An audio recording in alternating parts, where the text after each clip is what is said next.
Here I am, a representative of the law, complaining about the lawlessness of the West, fighting against it, conquering it, and yet at the same time, I allow myself to sink to the level of Neil Musina, to think like a barbarian. He burned with self-contempt, and he firmly resolved to remove himself from the temptation. Furthermore, I am hiding a criminal, shielding a convict, when I should be arresting him, he continued, referring back to Sullivan. And why? Because of a girl's romanticized image of her father, an image that can only be preserved by keeping his secret, by helping him escape. And even this motive, he had to admit, had not always been entirely noble. It was all part of his almost involuntary effort to win May's love. The impulse had been lawless as the old-time West, and the admission cut deep into his self-respect. It was again twilight as he rode up to his own hitching pole and slipped from the saddle. Sullivan came out, indicating by his manner that he had regained his confidence once more. "How did you find things in the valley?" he inquired as they walked away toward the corral. "Bad," responded the ranger. "In what way?" "The leader has been fired and all the scoundrels are laughing with joy. I've resigned from the service." Sullivan was shocked. "Why?" "I will not serve under any other leader. The best thing for you to do is to leave when I do. I think by keeping on that uniform you can get to the train with me." "Did you see Linda and my daughter?" "No, I only stayed in town for a minute. It was too hot for me. I'm done with it. Sullivan, I'm going back to civilization. No more Wild West for me." The bitterness of his voice touched the older man's heart, but he considered it merely a mood. "Don't lose your nerve. Maybe this ends the reign of terror. Nothing will end the moral shiftlessness of this country but the death of the outlaw. You can't put new wine into old bottles. These cattle ranchers, deep in their hearts, sympathize with the elimination of those sheep farmers. The cry for justice comes from the man whose ear is not being chewed, the man far away, and from the town builder who knows the state is being harmed by such atrocities. But the ranchers over on Deer Creek will hide the murderers. You know that. You've had experience with these free-range warriors. You know what they are capable of. That job was done by men who hated the Italians, hated them because they were rival claimants for the range. It's nonsense to try to pin it on men like Neil Musina. The individuals who carried out that task are widely recognized as owners of stocks." "I suppose that's true." "Well, now who will bring them to justice? I cannot do it. I will withdraw as soon as I can organize my records, and you should do the same." They were standing at the entrance of the enclosure, and the loud noise of the mountain stream surrounded them. Sullivan spoke slowly. "I dislike losing my daughter now that I have seen her, but I believe you are correct. And Linda, poor old thing. It's a terrible shame the way I have ruined her life, and I would give anything to be where I was 12 years ago. But with a bounty on my head and old age approaching, I do not see myself ever recovering. It's a losing game for me now." There was a sense of acceptance as well as hopelessness in his voice, and Morales could sense it. But he said, "There is another issue that may need to be decided if that Basque died from smallpox. You may possibly contract it." "I have considered that, but it will take a day or two for symptoms to appear. I do not feel any pain in my bones yet. If I do fall ill, you must stay away from me. You have to live and take care of May." "She should never have come back to this cursed country," Morales harshly replied, starting to walk back toward the cabin. The sheriff, smoking his pipe beside the fireplace, did not seem worried. On the contrary, he appeared quite content as he responded to the ranger's greeting. He epitomized the kind of officer that these disorderly communities produce. Brave and tireless when working in line with his own biases, he could be extremely inefficient when his duties conflicted with his own or his neighbor's interests. As someone with a background in cattle ranching, he welcomed the diversion that the Texas officer had introduced into his pursuit. This attitude further intensified Morales's angry hatred of the country. The theory that the deputy presented was clearly foolish. It was simply a case of robbery, he argued. One of those foreigners had money, and Neil Musina and that guy Edwards just naturally followed him and killed everyone and then escaped. That's my guess. Morales's outburst was interrupted by the scratching and whining of a dog at his door. For a moment he wondered about this. His troubled mind had forgotten about the loyal collie. When he opened the door, the dog, with a gaze that seemed more than half human, looked pleadingly at his new owner, as if to say, "I couldn't help it. I was so lonely. And I love you." "You poor thing," the ranger said with pity, and the dog leaped up in a frenzy of joyful relief, placing his paws on his chest, then dropped to the ground and crouched low on his front paws, trembling and yawning with ecstatic worship. It seemed that he could only express his intense adoration and relief through these bizarre contortions. "Come inside, laddie," Archer urged, but the dog refused. "I am a creature of the outdoors," he seemed to convey. "My duties are in the outside world. I have no desire for a cozy fireplace. All I need is my master's praise and a bit of food." Morales brought some food and placed it outside the door, speaking to him gently. "Good boy. Eat that and go back to your flock. I'll come to see you in the morning." A few minutes later, when Morales went to the door, the dog was gone, and he could hear the faint, fading bleating of the sheep on the hillside above the pen. The four-legged guardian was with his flock. An hour later, the sound of a horse's hooves on the bridge signaled the arrival of a visitor. As Morales went to the door, Patrick rode up, seeking information about the death of the herder and the location of the sheep. The ranger was not in the mood to welcome the sheepman, and also recognized the danger that Sullivan faced. Therefore, his responses were brief. Patrick, on his part, did not seem eager to come inside. "What happened to that old bum I sent up?" he asked. Morales briefly recounted his story, and at the end of it, Patrick grunted. "You say you burned the tent and all the bedding?" "Every bit of it. It wasn't safe to leave it behind." "What was wrong with the man?" "I don't know, but it looked and smelled like smallpox." The deputy stood up abruptly. "Smallpox? You didn't touch the guy?" Morales didn't hold back. "Somebody had to help. I couldn't let him die alone, and he needed a proper burial, so I took care of it."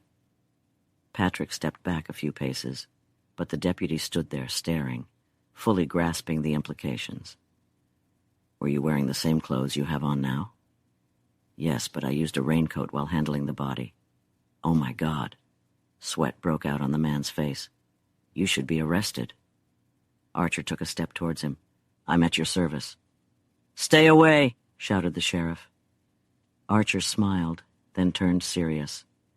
"I took every precaution, Mr. Deputy. I destroyed anything that could potentially carry the disease. I burned all the tools, including the saddle, everything except the man's horse and his dog." "The dog," the deputy exclaimed, struck by another thought. "Not that dog you just fed." "The very same," replied Morales. "Don't you know a dog is likely to carry the virus in its fur?" "He jumped on you. Why didn't you shoot him?" he demanded fiercely. "Because he's a loyal protector, and besides, he was with the sheep and never even entered the tent." "Do you know that?" "Not exactly, but he seemed to have a distant relationship with the herder, and I'm certain—" The officer grabbed his hat and coat and headed for the door. "I prefer the fresh air," he said. As the men left, Archer followed them and, standing in his doorway, delivered his final statement. "If this state doesn't punish those monsters, every decent person should leave, leaving the land to the wolves, the bobcats, and other predatory animals." Patrick, as he retreated, called out, "That's all right, Mr. Ranger, but you should stay in the hills for a few weeks. The settlers down below won't appreciate a man with smallpox wandering around town. They might capture and restrain you." Sullivan emerged from his hiding place with a serious expression. "I wonder why I didn't think of that collie. They say a cat's fur can carry disease germs like a sponge. It must be the same with a dog." "Well, it's too late now," Morales replied. "But they're right about us avoiding the town. They'll definitely quarantine us. Nevertheless, I don't believe the dog carried any disease germs." Sullivan, now that the risk of arrest was over, attempted to be darkly humorous. "There's no significant loss without some small gain. I don't think we'll have any more visitors, not even sheriffs or doctors. I think you and I are in for a couple of months of the peaceful life, the kind we read about." Morales, now that he was officially out of the Forest Service, understood the validity of every objection his friends and family had raised against his joining it. It was a solitary life, and always would be. It was all well and good for a young unmarried man who loved the forests and mountains more than anything else, and who could wait for progress. But it was a depressing place for someone who desired a spouse. The ranger's abode was on the trail and in the mountains, and to bring a woman into these lofty silences, into these isolated stretches of woodland and hill, would be unkind. Bringing children into such an environment would be criminal. Throughout the following day, while Sullivan worked around the cabin or the yard, Morales labored over his documents, determined to leave everything in the impeccable order that he cherished. Whenever he surveyed his possessions, all of which exuded the essence of the wilderness, he found them very precious. His chairs, which he had crafted from slabs, his firearms, his animal hides, his saddles and their accessories, all held great significance for him. "Some of them must accompany me," he remarked, "and when I am settled in my old home, I will have one room solely dedicated to the American mountains, so that when I am inside it, I can imagine myself back at the camp." He considered South Africa as a potential destination, but dismissed it, knowing full well that no other place could possess the same intangible charm as the Rocky Mountains, given that he had arrived there at his most impressionable age. Furthermore, the United States, despite its flaws, appeared to be merely an extension of the English style of governance. Sullivan, too, was lost in deep contemplation, and eventually voiced his confusion in the form of a question. "What should I do? I'm starting to feel strange. I suppose there's a decent chance I might contract smallpox. Maybe I should head down to Sulphur and inform the authorities. I have a day or two before the symptoms start to appear on me." Morales scrutinized him closely. "Now don't start thinking you have it. I don't see how you could contract a germ. The high altitude and the winds up there should prevent infection. I'm not afraid for myself, but if you're able, perhaps we'd better leave tomorrow." Later in the day, Sullivan expressed deeper sadness. "I don't see anything ahead of me anyway," he confessed. "If I go back to the pen, I'll die of lung trouble, and I don't know how I'm going to make a living in the city. Maybe the best thing I could do would be to get sick and disappear. I'm scared of big cities," he continued. "I always was, even when I had money. Now that I am old and broke, I can't go. No city for me." Morales's patience gave way. "But man, you can't stay here. I'm packing up to leave. Your only chance of leaving the country is to go when I go, and with me." His voice was harsh and sharp, and the old man felt its edge, but he made no reply, and this sad silence made Morales feel sorry. His irritability warned him of something deeply changing in his own nature. Approaching the brooding criminal, he spoke gently and sadly. "I'm sorry for you, Sullivan, I really am. But it's up to you to get away so that Lisa will never by any possible chance find out that you are alive. She has a romantic notion of you as a representative of the old-time West, and it would be a terrible shock to her if she knew you as you are. It's hard to leave her, I know, now that you've seen her, but that's the honorable thing to do, the only thing to do. Oh, you're right, of course you're right. But I wish I could be of some use to her. I wish I could help out for the rest of my life, where I could kind of keep an eye on her. I would be more than happy to work as a kitchen assistant for her. However, if you plan on taking her away—" "But I'm not," Archer protested. "I'm going to stay right here. I can't take her with me." Sullivan looked at him intently with a sharp gleam in his eyes. "Don't you plan on marrying her?" Archer turned away. "No, I don't. I mean, it's impossible." "Why not? Are you already married?" He said this with a threatening tone. "No, I'm not married, but—" He stopped without fully explaining himself. "I'm leaving the country and—" Sullivan interrupted him. "I think I understand what you mean. You see Linda and me as unfit parents, not the kind you would willingly associate with. Well, that's fine. I don't blame you from my perspective. But you can forget about me. Consider me non-existent. I won't bother her or you." Morales gestured impatiently. "It's impossible," he protested. "It's better for her and better for me if I do this. I've made up my mind. I'm going back to my own people." Sullivan was now fully roused. Some of his old fire seemed to return to him. He stood up from his chair and approached the ranger with determination. "I've seen you act like a man, Archer Morales. You've been a great partner these past few days, treating me better than a son would. It pains me to think badly of you, but my daughter loves you. I could see that. I could see her gravitate towards you, and now I need to know something. You're leaving. You're abandoning her. What I want to know is, are you leaving her in the same condition you found her? Come on now, I want an honest answer, man to man." Morales met his gaze with a firm yet sorrowful look. "In the way you mean, I leave her as I found her," the man said, extending his open hand towards his rescuer. "I apologize, my friend," he added humbly. "For a moment I doubted you." Archer shook his hand but responded slowly. "It may be difficult for you to comprehend, but I have strong feelings for your daughter. However, as an Englishman, I cannot marry solely for my own sake. There are many others to consider, such as my friends and sisters." Sullivan withdrew his hand. "I understand now," he exclaimed in despair.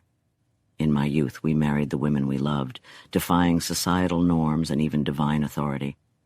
But you are not that type of person. Perhaps you are right. I am nothing but a weakened old cowboy, condemned by the state as a man who wasted his opportunities. However, I can tell you with certainty that nothing matters more than the love of a woman. Furthermore," he continued, his fiery spirit reigniting, "I would have fought you if you had taken advantage of my daughter." "That would have been your duty," Morales declared wearily. Faced with this perplexing mood, which he sensed but couldn't fully comprehend, the old man fell silent. Chapter 13. Lisa May anxiously awaited Archer Morales's return, growing increasingly impatient with each passing day, hoping to catch a glimpse of him at the entrance. However, after 3 days had gone by without any word or indication from him, her unease transformed into alarm. She knew that the entire town was abuzz with excitement over the murder, causing her to worry that perhaps some of the ranger's adversaries had inflicted harm upon him. With this ambiguous fear weighing on her heart, she ventured out into the street to inquire about his whereabouts. One of the first individuals she encountered was Ho, who was seated as usual outside the stable door, wearing a contented smile despite his lack of effectiveness. She asked him, "Have you seen Mr. Morales?" He replied, "Yes, I saw him yesterday, right after dinner at the post office. He was writing a letter at the desk. Shortly after, he got on his horse and rode away. He was very upset about his boss getting fired." She wondered to herself, why hasn't he written to me? And why did he leave without saying hello, explaining, or saying goodbye? It would have only taken a moment to stop by the door. The more she thought about this neglect, the more it bothered her. After the affectionate look in his eyes and the passionate grip of his hand, the fact that he could be so indifferent was both painful and made her blame herself. With innocent honesty, she went to Linda and shared what she had discovered, her eyes filled with tears. "Archer came to town and went back to his cabin without seeing me." "Are you certain he was here?" Linda asked. "Yes. Mr. Howe saw him leave. He came in, picked up some letters at the post office, and then rode away." Her voice broke as disappointment and sorrow overwhelmed her. Linda struggled to sit up. There must be some misunderstanding. Archer Morales was never the flaky type of man. You have to remember he's on duty. Perhaps the letter was an order that required him to go right back to work. But if he truly cared, he could have stopped by to say a few words. But he didn't. He left without a trace after promising to come. She buried her face in her mother's bedspread and wept, consumed by childish grief and despair. Linda had to admit that the ranger's actions were incomprehensible, but she tried to downplay it. Maybe he had to rush to town for an errand and didn't have a moment to spare. These are exciting times for him, remember? He'll be in tomorrow for sure. With a faint hope of this, the girl rose and went about her daily tasks. But the day passed, and another, without word or sign of the rebellious lover, and each day brought a deeper sense of loss, but her pride would not allow her to show her grief. Young Patrick, without knowing at all the cause of her troubled face, took this opportunity to offer comfort. His attitude towards her had changed since she no longer had a part in the management of the restaurant. And for that reason, she did not reject him as sharply as she had been accustomed to do. He really bore Morales no ill will, and was in fact clever enough to understand that Lisa admired the ranger, and that his own courtship was rather hopeless. Nevertheless, he persisted, his respect for her growing as he found her unwavering in her refusal to allow any familiarity. "Listen here, Miss May," he exclaimed, as she was passing him in the hallway. "I can see you're worried about Linda, I mean your mother, and if I can be of any help, I hope you'll reach out to me." As she thanked him without enthusiasm, he added, "How is she tonight?" "I think she's better." "Can I see her?" His tone was so sincere that the girl was moved to say, "I'll ask her." "I wish you would. I want to talk to her." Linda's voice reached where they stood. "Come in, Joe, the door's open." He accepted her invitation rather awkwardly, but his face was impassive as he looked down at her. "Well, how about it?" she asked. "What's happening in town?" "Not much of anything except talk. The whole country is buzzing over this firing of the chief forester." "They better be doing something about that murder." "They are. They're going up there in droves to see where the crime was committed. The coroner's inquest was held yesterday." He grinned. "Parties were killed by unknown individuals." Linda frowned. "It's a wonder they don't blame Archer Morales or some other park ranger." "That would be too extreme, even for this country. They're all excited about the new head of the forestry department, but listen, don't you want to go for a ride? I have my new car here. It drives really smoothly." "I think a hearse suits me better," she replied darkly. "If you could take me to Morales's cabin, I would go. I want to see him."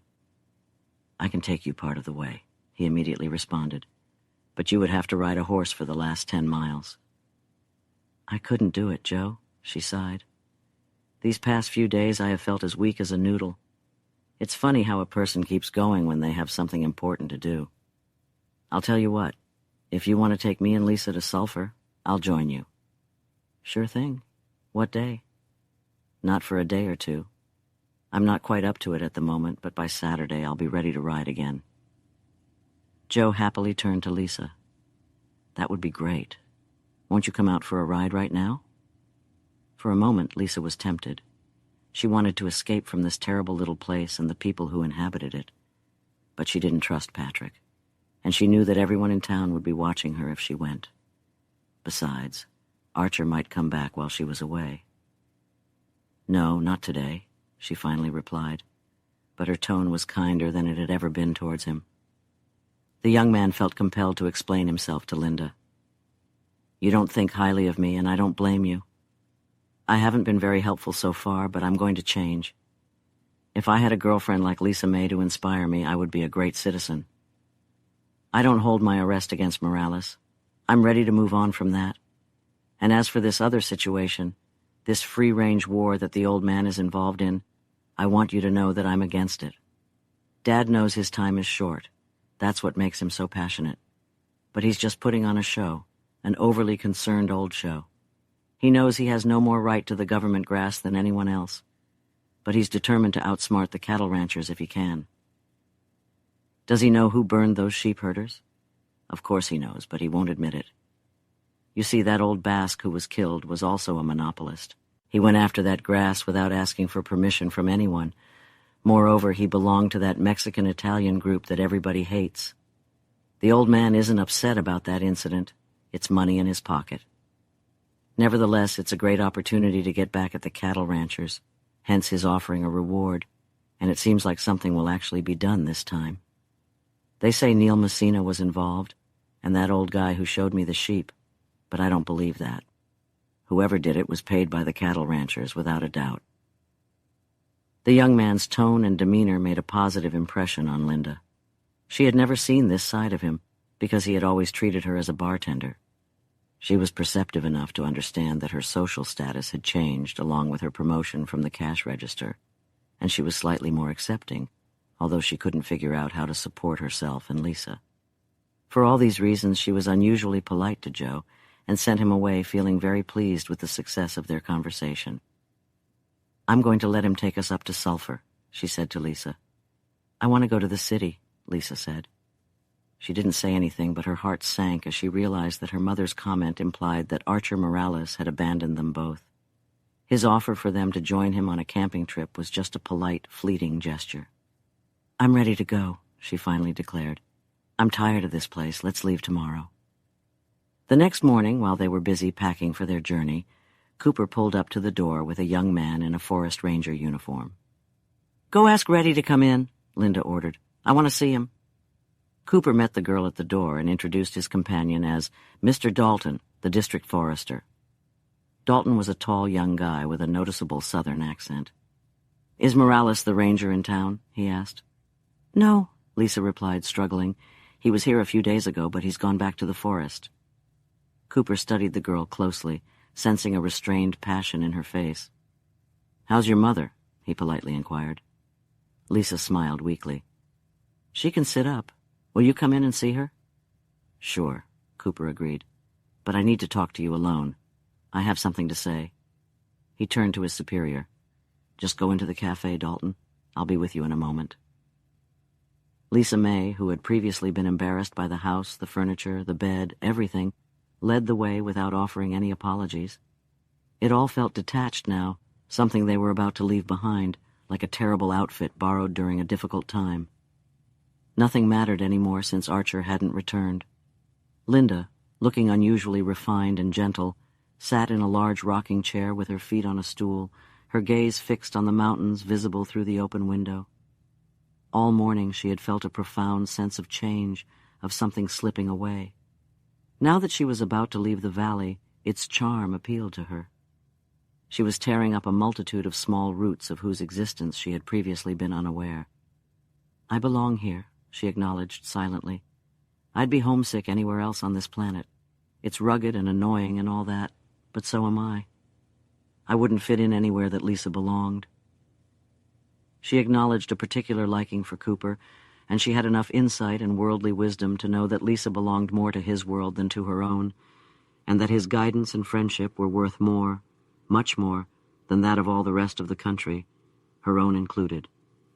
Therefore, she said, "I'm really glad to see you, Reddy. Sit down. You have to hear what I have to say this time." Cooper, perched on the edge of a cheap chair, looked around, like the charity worker in a run-down kitchen, without intending to express disgust.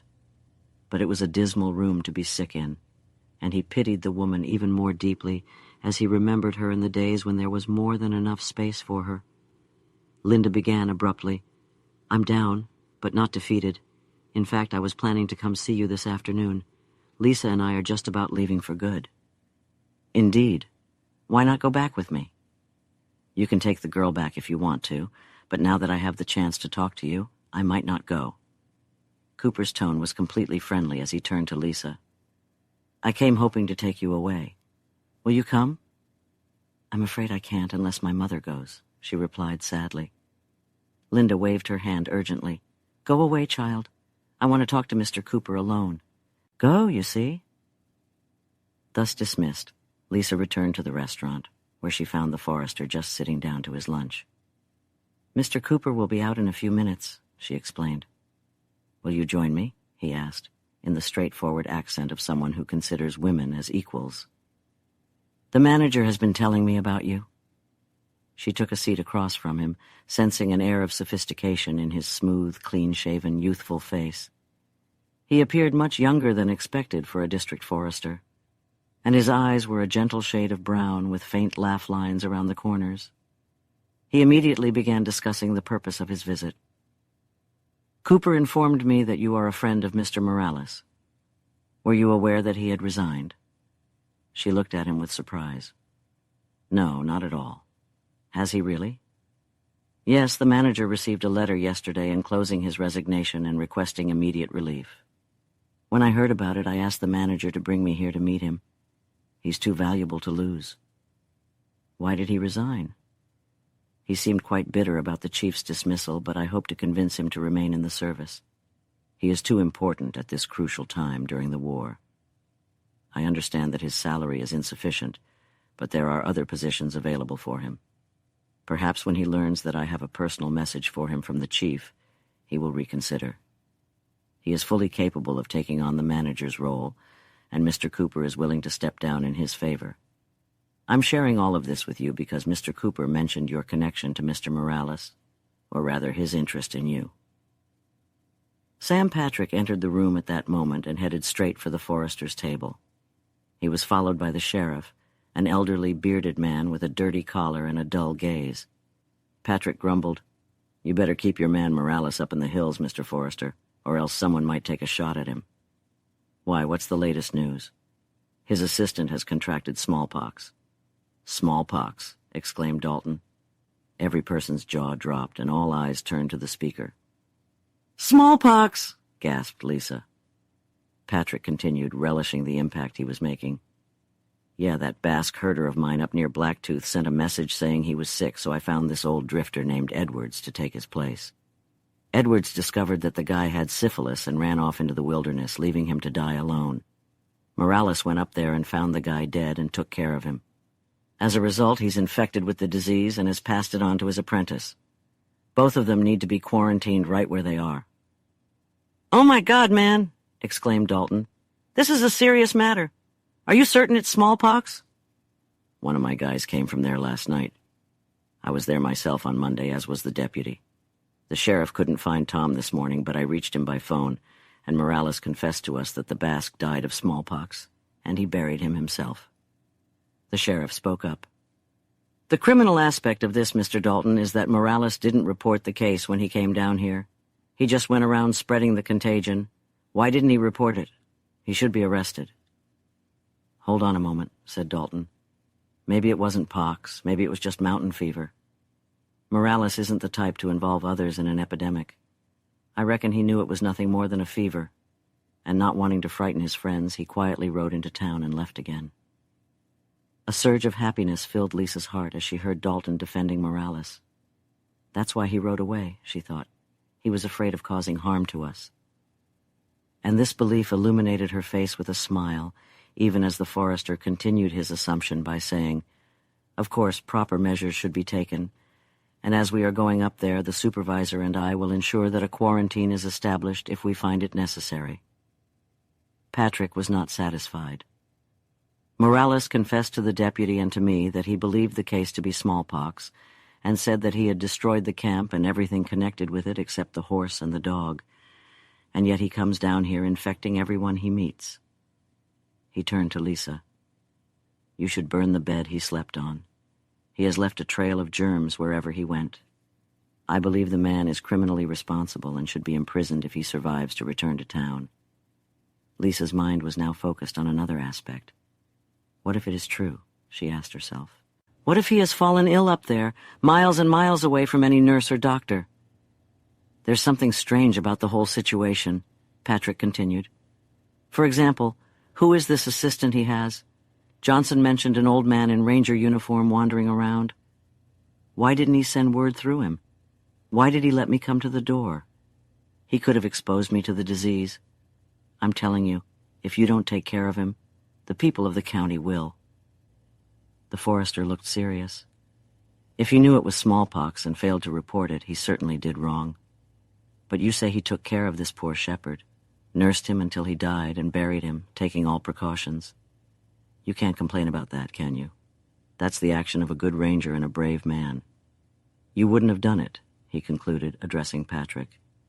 Sickness up there 2 full miles above sea level is a completely different situation from sickness in Sulphur City or the Fork. I will not pass judgment on Mr. Morales until I hear his side of the story. Leitha expressed her gratitude towards him. You must be correct. I don't believe Mr. Morales would deceive anyone. Well, we'll soon find out the truth, said Dalton, because I'm going up there. If the ranger has been exposed, he must not be left alone. He isn't alone, declared the sheriff. Tom called me and said he had an assistant. Swenson, I assume, Cooper interjected as he entered at that moment. Swenson is his assistant. I didn't see him myself, Patrick continued, but I understood the deputy to say that he was an old man. Swenson is a young man, corrected Cooper. The sheriff insisted. Tom said it was an old man, a stranger to him, tall, clean-shaven, not very strong, appeared to be a cook. He had helped nurse the Italian, so Tom said. That's very strange, pondered Cooper.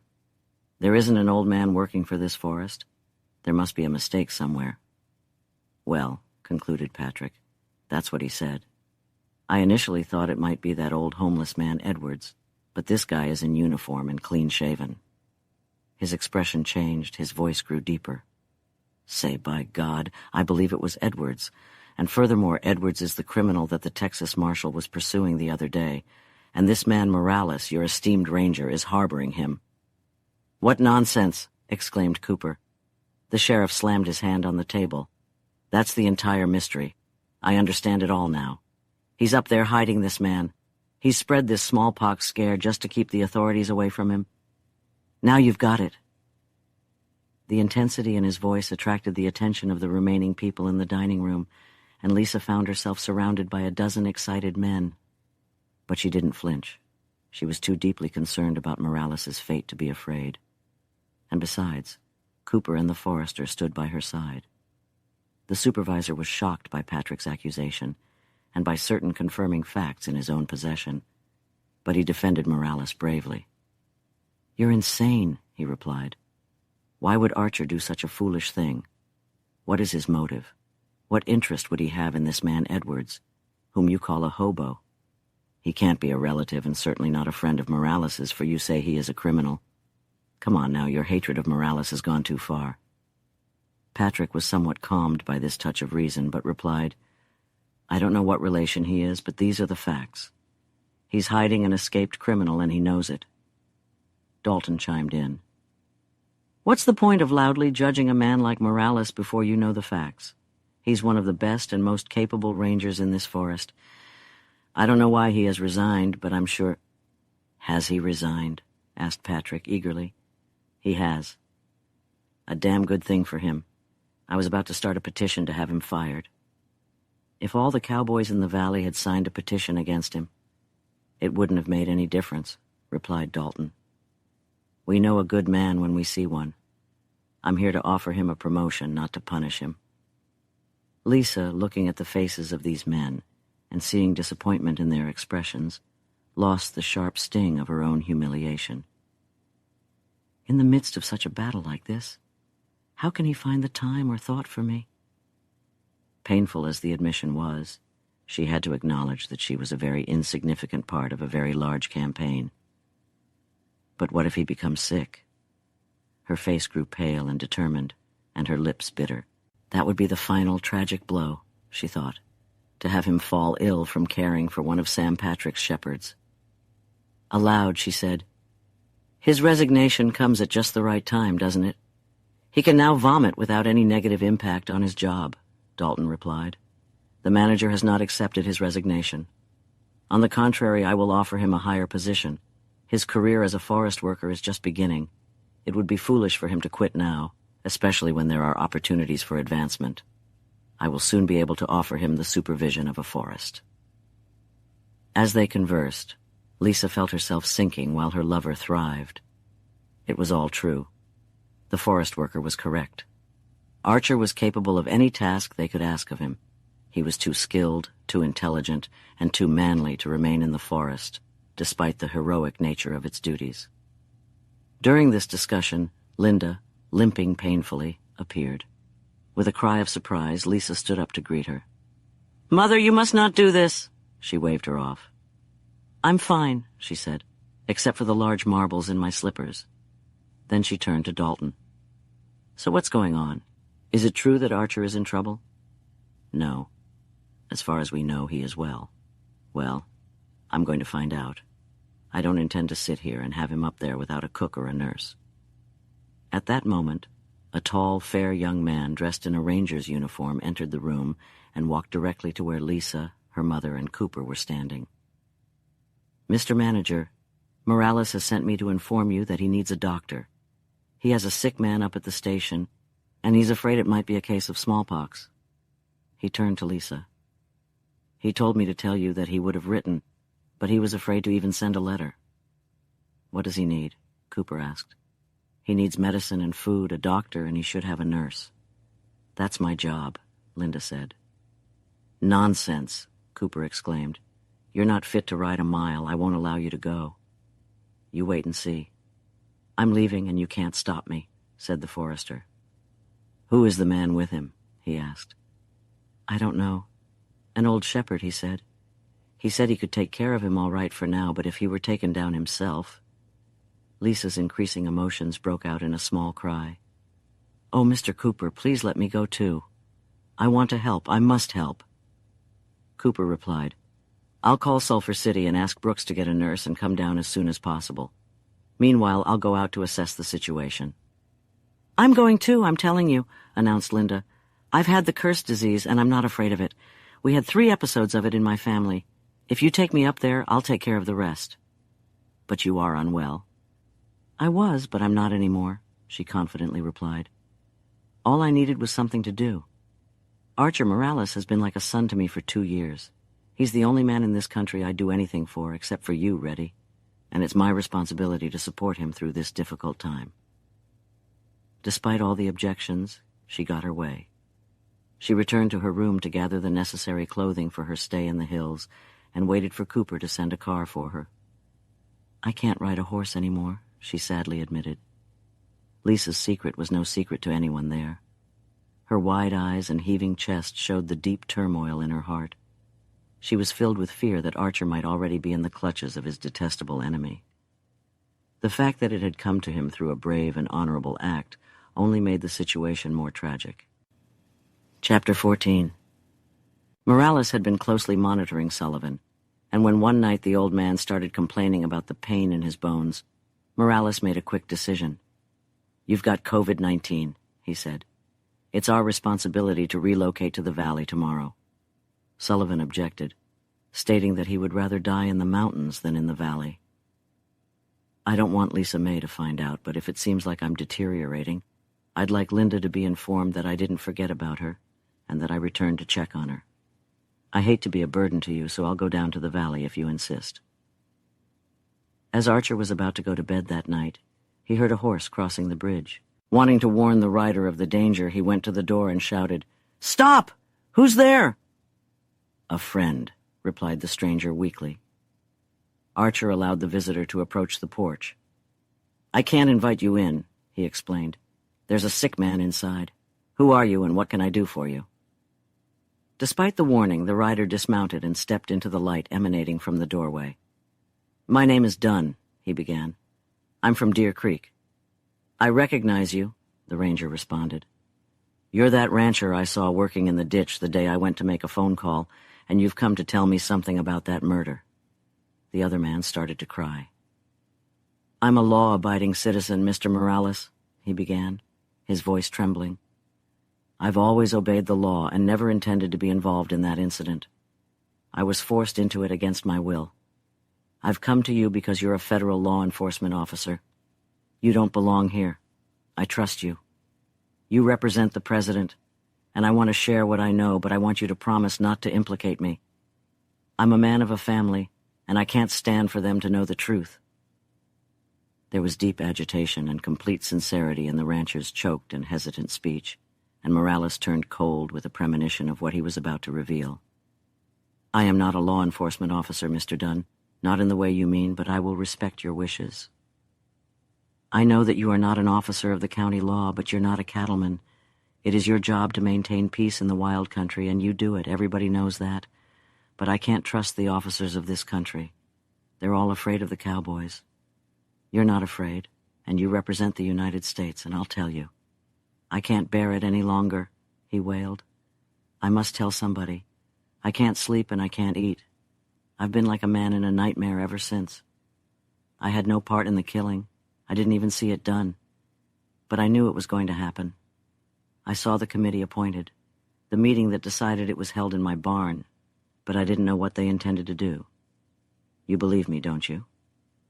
He peered up at Morales with a pale face and frantic eyes. "Go on," replied the ranger. "I'll protect you if I can. Go on. It's your duty to tell all you know." The troubled man, after a brief silence, continued. "Sometimes I feel that I'd be happier in jail than I am walking around in the sunshine. I never imagined civilized men could commit such acts. I thought they were only going to intimidate the herders and drive them away, as they've done many times before. I can see now that they used my barn as a meeting place because everyone believed me to be a man of peace. And I am. I'm over 70 years old, Mr. Morales, and I've been a law-abiding citizen all my life." His mind, shattered by the weight of his horrific secret, was in confusion, and realizing this, Morales began to question him gently. One by one, he obtained the names of those who voted to deal with the herders. One by one, he also acquired the list of those named on the Retribution Committee, and as the broken man revealed these accusing facts, he grew calmer. "I didn't know. I couldn't believe that the men on that committee could harm and destroy." His speech failed him once again, and he fell silent abruptly. "They must have been madly drunk," retorted Morales. "And yet who would believe that even alcohol could provoke white men to such evil deeds? When did you first learn about what had been done?" "That night after it was done, one of the men, my neighbor, who was chosen for the committee, came to my house and asked me for a place to sleep. He was afraid to go home. 'I can't face my wife and children,' he said. He told me what he had witnessed, and then when I remembered that it had all been decided in my stable and the committee appointed there, I began to tremble. 'Do you believe I'm telling the truth?' he once again asked with a pitiful tone. 'Yes, I believe you. You must tell this story to the judge. It will put an end to the control of the cattle ranchers.' 'Oh, no, I can't do that.' 'You must do that. It is your duty as a Christian person and citizen.' 'No, I'll stay and assist you. I'll do anything but that. I'm afraid to disclose what I know. They would burn me alive. I'm not a Westerner. I've never been in a criminal court. I don't belong to this untamed country. I came out here because my daughter is not strong, and now—" He broke down completely, and leaning against his horse's side, sobbed sadly. Morales, convinced that the old man's mind was too deeply affected to enable him to find his way back over the rough trail that night, spoke to him gently. "I'll get you something to eat," he said. "Sit down here and rest and compose yourself." Sullivan turned a wild eye on the ranger as he re-entered. "Who's out there?" he asked. "Is it the marshal?" "No, it's just one of the ranchers from below. He's tired and hungry, and I'm going to feed him," Archer replied, filled with a vivid sense of the diverse characters of the two men he was serving. Dunn received the food with an eager hand, and after he had finished his refreshment, Morales remarked, "The whole country should be grateful to you for your visit to me. I shall send your information to Supervisor Cooper." "Don't use my name," he begged. "They will kill me if they find out that I have told. We were all sworn to secrecy, and if I had not seen that fire, that pile of bodies—" I know. It horrified me. It made me doubt humanity," responded Morales. "We of the North condemn the South for lynching black rapists, but here, right in front of us, an equally terrible display of rage continues over the mere question of temporary advantage, over the control of free grass, which is a federal resource. Something that belongs neither to one claimant nor to the other, but to the people, and should be valuable to the people. There is some justification for shooting and burning a man who violates a woman, but what can we say about those who kill and dismember men over the possession of a plot of grass? You must bring these men to justice." Dunn could only shudder in his horror and repeat his fear.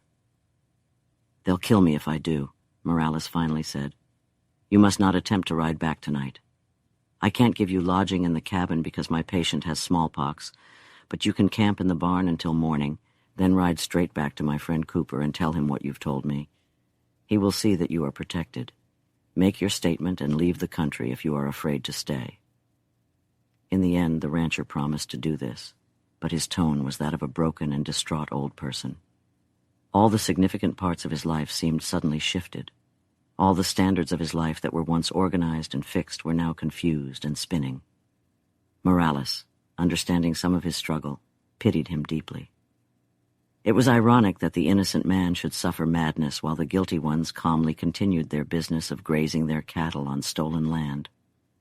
Meanwhile, the suffering of his other patient was worsening, and he had to give up hope of getting him down the trail the next morning. When Swenson, the forest guard from the South Fork, knocked on the door to say that he had been to the valley and that the doctor was coming up with Cooper and the district forester, Archer thanked him, but instructed him to set up camp across the river and warn everyone to stay away from the cabin. "Leave your packages outside the door," he added. "Take charge of the situation outside. I'll handle things inside." Sullivan was in great pain, but the disease had clouded his mind, and he no longer worried about the possible exposure of his true identity. At times he lost awareness of his surroundings and spoke of his time in prison or the long journey northward. Once he sat up in bed to fend off the wolves that he claimed were attacking his horse. He was a pitiful figure as he struggled like that, and it didn't take into account his relationship with Lisa or his bravery in taking care of the Basque herder to fill the ranger's heart with a desire to relieve his suffering. "Maybe I should have called for Linda right away," he thought, as the light highlighted the red marks of the disease. At one point, the old man looked up with wide, dark, unseeing eyes and whispered, "I don't seem to recognize you." "I'm a friend. My name is Morales." "I can't remember where I know you from," he sadly confessed. "I feel pretty awful. If I ever escape from this place, I'm going back to the Fork. I'll find a gold mine, and then I'll go back and make up for what Linda has gone through. I'm scared to go back now." "All right," Archer comfortingly agreed. "But you'll have to stay quiet until you recover from this fever you're suffering from. If Linda wasn't so far away, she would come and take care of me. I'm really sick. This stone cutting, this indoor work is terrible for an old cowboy like me."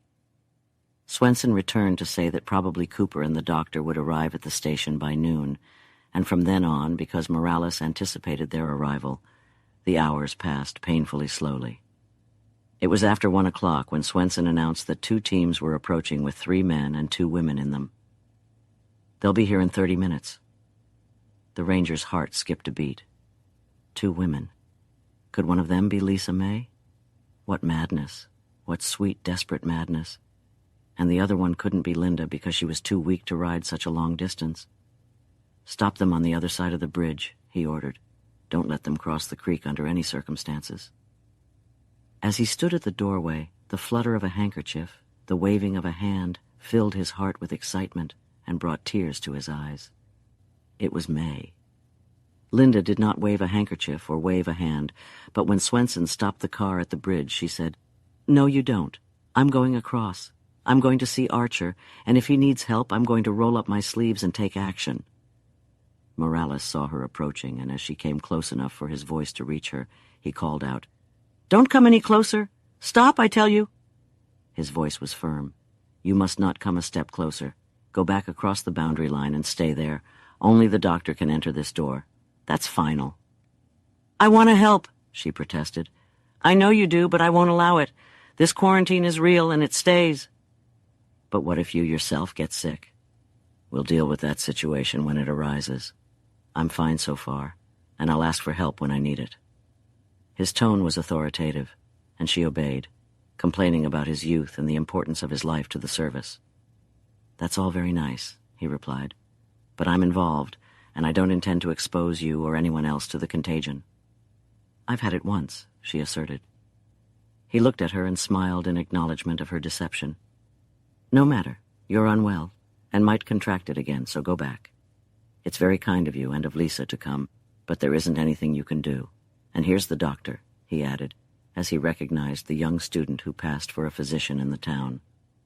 He was a young man without a beard, with limited experience and not much bravery, and as he approached with hesitant steps, he asked, "Are you sure it's smallpox?" Morales smiled. "All the signs point in that direction.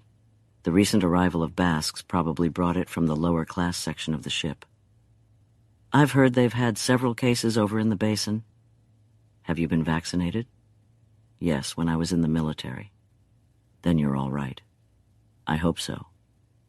There was a certain comedic relief in this long-distance diagnosis of a case by a boy, and yet the tragic reality beneath it all was that Sullivan was dying, a broken and disgraced husband and father, and that his identity must be hidden from his wife and daughter, who were much more concerned about the ranger than the desperate state of his patient. And this must continue to be the case, Morales decided. And as he stood there looking towards the girl's attractive figure on the bridge, he came to the final, firm decision never to speak or make a gesture that might lead to the dying man's identification. What good would it do? He asked himself. Why should even Linda have to suffer? Sullivan's poor misspent life is already over for her, and for Lisa he is only a faint memory. Cooper came close enough to see that the ranger's face, though tired, showed no sign of illness, and was relieved. "Who is this old herder?" he asked. "Doesn't he have any relatives in the country?" "He came from Texas, so he said." "You're not coming in?" he interrupted to ask the young physician, whom Linda had convinced to return to the cabin. "I suppose I'll have to," he protested weakly. "I don't see the need for it. The whole place smells of the poison, and you might carry it away with you. Unless you insist on coming in and are sure you can prevent further contagion, I will oppose your entrance. You are in the company of others, and I must consider their well-being." The young man was relieved. "Well, as long as we know what it is, I can prescribe just as well right here," he said, and gave instructions for the treatment, which the ranger agreed to carry out. "I tried to bring a nurse," explained Cooper, "but I couldn't find anyone but old Linda who would come." "I don't blame them," replied Archer. "It's not a pleasant job, even when you have all the conveniences." His eyes, as he spoke, were on the figure of Lisa, who still stood on the bridge in awe and admiration, blocked from approaching by Linda. "She won't find out," he silently promised. "Why subject her to unnecessary suffering and shame? Edward Sullivan's chaotic life is nearing its end. Revealing him to his wife and daughter would only reopen an old wound." He was deeply moved by the arrival of Lisa May, so kind and courageous. His stern demeanor softened as he watched her there, waiting, with her face turned towards him, eager to help. "She would have come alone if needed," he declared, realizing the depth of her selfless love, "and she would come to my side this very moment if I called for her." To the district forester, he said no more than to Cooper. "Edwards is clearly a seasoned veteran," he stated. "He was sent up here by Patrick to replace an ill herder. He took care of that poor herder until his death, and then helped me bury him. Now he lies here as a victim of his own sense of duty, and I will not abandon him." And to himself he added, "Nor betray him." He returned to his unpleasant task, supported and comforted by the small camp of loyal friends on the opposite side of the stream. The tender grace of the girl's posture, her anxious and ready-to-serve demeanor, made him question the foundation of his family pride. He recognized in her the spirit of her father, refined, sweetened, and strengthened by something derived from unknown sources. At this moment he felt that Lisa was not just his equal, but his superior in purity of character and purpose. What nonsense we talk about genetics, about family, he thought.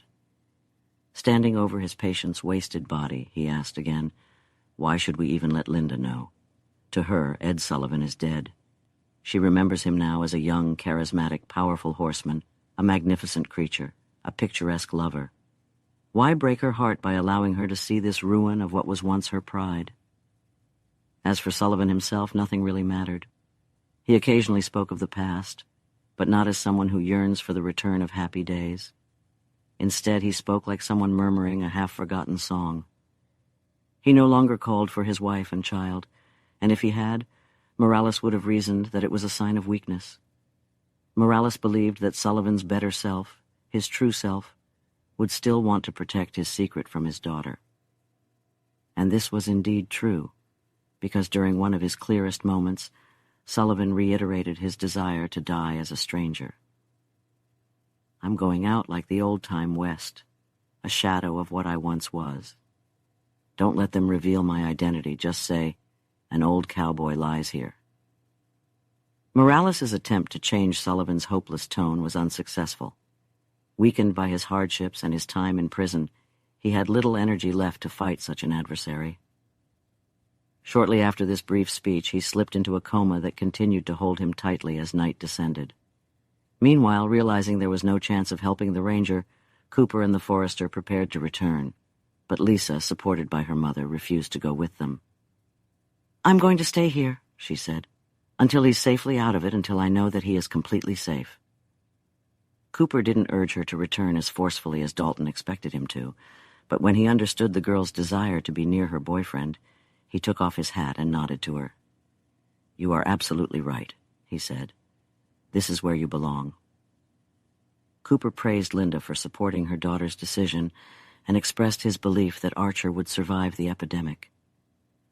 I believe that his excellent health, combined with the fresh mountain air, will help him through even if he turns out not to be immune. I'll come back in 2 days. I'll be very worried. It's such a shame that the telephone line doesn't reach this point. Archer has been emphasizing its importance for months. Lisa watched the doctor leave with some concern. Although he was young, he was at least someone to rely on in case the terrifying disease took hold of the ranger. "Mr. Cooper, can't you send a real doctor? It's so awful to be left here without any instructions." Before leaving, the forester once again asked Morales not to give up his work in the forestry service and hinted that he would be offered a promotion at the right time. "This is just the beginning of our policies," he said, "and a practical ranger with your experience and education will be extremely valuable." Archer responded to this. "At the moment, I feel that no promise of a promotion could keep me in this country of corrupt officials, illegal hunters, and murderers. I'm tired of it, and everything it represents. However, if I could help in expanding the supervision of public lands and putting an end to the constant violence and destruction that occurs outside of the forestry area, I might stay in the West." "Would you accept the position of supervisor for the Washakie Forest?" Dalton demanded. Taken by surprise, he stuttered, "I might. But am I the man?" "You are. Your experience qualifies you for a position where the conflict is intense. The Washakie Forest is even more of a source of dispute than this. We have established the boundaries between the sheep and the cows, and it will require a capable individual to enforce our regulations. You will have the support of the best citizens. They will all come together, with you as the leader, and thus put an end to the warfare there.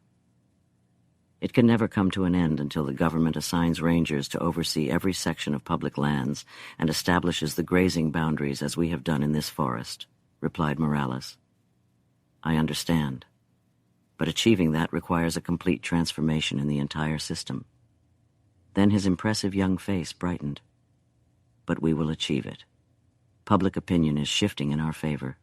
The old system is already so deteriorated that only its outer shell remains. That may be true. If these murderers are punished, I will feel hopeful about the change. I will recommend you for the supervisory role of the Washakie Forest," concluded Dalton firmly. "And so goodbye and good luck." England, his blood relatives, even the Coopers, seemed very distant to the ranger as he stood in his doorway that night and watched the flickering light of Swenson's campfire through the trees. With the realization that there awaited a courageous girl of the kind that loves with complete devotion, ready to sacrifice everything for the well-being of her idolized subject, he felt undeserving, self-centered, and conceited. If I were to fall ill, she would insist on taking care of me. For her sake, I must give Swenson strict orders not to allow her, no matter what happens, to come near. I will not let her be affected by this situation. Beside the fire, Lisa and her mother mostly sat in silence, with nothing to do but wait for the outcome of the conflict taking place in the cabin, so close yet beyond their control. It was as if a transparent yet impenetrable force field isolated them from the man whose quiet heroism was the subject of their constant thoughts. For the girl, this journey into her lover's world had been both exhilarating and awe-inspiring, not only because the rugged and steep road brought her closer to him while distancing her from medical assistance, but also because it was such a vast and uninhabited world, so stunningly beautiful. As the dusk descended and the crisp air bit, it was amazing to witness Linda Sullivan rejuvenate herself. The excitement seemed to have granted her a fresh lease on life. She was tired but far from weakened by her journey, and she enthusiastically consumed the simple food that Swenson placed before her. "This is exactly what I needed," she exclaimed. "The fresh air and these trout. I already feel 10 years younger. Many nights I've camped on the range with your father, with nothing but a small tent to shelter us both, while the wolves howled around us. I would feel quite cheerful if it weren't for Archer over there in that cabin, playing the roles of nurse and cook all by himself." Lisa derived immense satisfaction from their proximity. "If he is unwell, we can assist him," she reiterated. She had put all the doubts and fears caused by his sudden abandonment behind her, and even though he hadn't spoken a word to her, His selflessness had made amends. She excused everything as a manifestation of his anxious concern. Whatever his demeanor had been on that other day, it had given way to one that was noble and profoundly selfless. Her sole concern now stemmed from a deepening awareness of his peril, but she channeled the full strength of her will against it. "He will not die," she declared under her breath.